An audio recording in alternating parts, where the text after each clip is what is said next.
ನಾವದಗಿಯಲ್ಲಿ ಗುರು ಪಟ್ಟಾಧಿಕಾರದ ದ್ವಿತೀಯ ವಾರ್ಷಿಕೋತ್ಸವ ಸಂಭ್ರಮ. ತಾಳಿಕೋಟೆ ತಾಲೂಕಿನ ನಾವದಗಿ ಗ್ರಾಮದ ಪಾರ್ವತೇಶ್ವರ ಬ್ರಹ್ಮನ ಮಠದ ಪೂಜ್ಯ ಶಟಸ್ಥಳ ಬ್ರಹ್ಮಶ್ರೀ ರಾಜಗುರು ರಾಜೇಂದ್ರ ಒಡೆಯರ ಶಿವಾಚಾರ್ಯ ಮಹಾಸ್ವಾಮಿಗಳ ಗುರುಪಟ್ಟಾಧಿಕಾರದ ದ್ವಿತೀಯ ವರ್ಷದ ವಾರ್ಷಿಕೋತ್ಸವದ ಅಂಗವಾಗಿ ನಡೆಯುತ್ತಿರುವ ಶ್ರೀ ದಾನಮಾದೇವಿ ಪುರಾಣದ 17ನೇ ಪೂಜ್ಯ ಕಾರ್ಯಕ್ರಮದಲ್ಲಿ ಕೈಲಾಸ ಆಶ್ರಮದ ಪೂಜ್ಯ ಶಿವಲಿಂಗ ಶರಣರು ಸಾನ್ನಿಧ್ಯ ವಹಿಸಿ ಆಶೀರ್ವಚನ ನೀಡಿ ಪುರಾಣ ಪ್ರವಚನಗಳನ್ನು ಕೇವಲ ಕೇಳುವುದಕ್ಕೆ ಸೀಮಿತಗೊಳಿಸದೆ ಕೇಳಿದ್ದನ್ನು ಅನುಸರಣೆ ಮಾಡುವ ಮನೋಭಾವವನ್ನು ಬೆಳೆಸಿಕೊಳ್ಳಿ ಎಂದರು.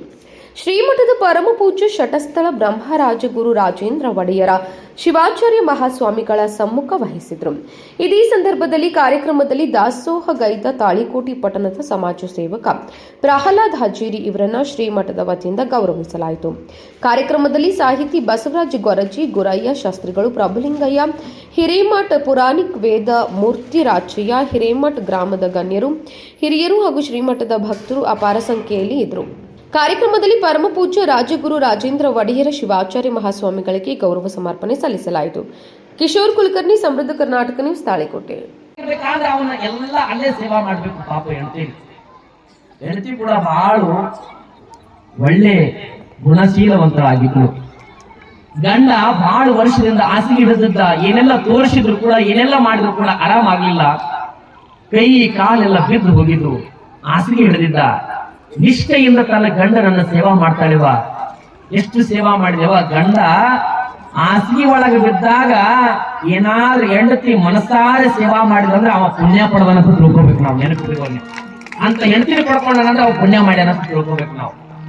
ಕೆಲಸವನ್ನ ಮನುಷ್ಯ ಕೆಲಸ ಮಾಡಲಾರದ ಬಟ್ಟಿಗೆ ಏನಾದರೂ ಆಗು ಮೊದಲು ಮಾನವನಾಗು ಅಂತ ಹೇಳಿದ್ರು ಶಿವರುದ್ರಯ್ಯನವರು.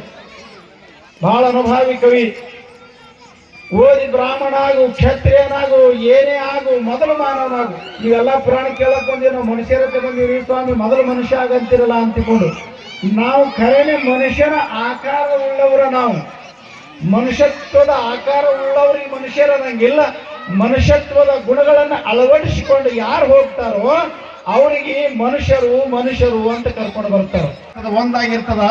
ಹಸು ಹಸ್ತದ ಅಂತ ತಿಳ್ಕೊಂಡು ಆ ಹಸುಗೆ ಬಿಡ್ತಾನ. ಆ ಹಸು ಎಲ್ಲಿ ಹೋಗ್ತದ ಅಂತ ಕೇಳಿದ್ರೆ ಅದಕ್ಕೊಂದು ಜ್ಞಾನ. ನೋವು ಎಲ್ಲದ, ಹುಲ್ಲು ಎಲ್ಲದ ಅಂತ ಹೋಗ್ತದ. ಆ ಹುಲ್ಲು ಬಡ ಬಡ ಬಡ ಬಡ ತಿಂತದ, ಹೊಟ್ಟೆ ತುಂಬುವಂಗೆ ತಿಂತದ. ಹಸ್ತಿರ್ತದ, ಹೊಟ್ಟೆ ತುಂಬುವಂಗೆ ತಿಂತದ. ಆ ಹೊಟ್ಟೆ ತುಂಬುವಂಗೆ ತಿಂತು ಅಂದ್ರ ನನ್ನ ಹೊಟ್ಟೆ ತುಂಬಿತು, ಇನ್ನು ನೀರಿನ ತೊಟ್ಟಿ ಎಲ್ಲಿ ಅದ ಅಂತ ಆಲೋಚನೆ ಮಾಡ್ತದ. ಆ ನೀರಿನ ತೊಟ್ಟಿಯಲ್ಲಿ ಹೋಗಿ ನೀರು ಕುಡಿತದ. ನೀರು ಕುಡಿದು ಮಸ್ತ್ ಆನಂದ ಪಡ್ತದ. ಒಂದು ರಸ ಬರ್ತದ. ಅದು ಯಾವ ರಸ ಅಂತ ಕೇಳಿದ್ರ ತನ್ಮಯನಾಗುವಂಥದ್ದು, ಅದೊಂದು ನಿಶ ಆಗುವಂಥದ್ದು ಅಂತ. ಆ ರಸದ ನಿಶದಲ್ಲಿ ಒಂದು ಕಂಡ್ರೆ ನಿದ್ದೆ ಆಗ್ತದಂತಿಲ್ಲ.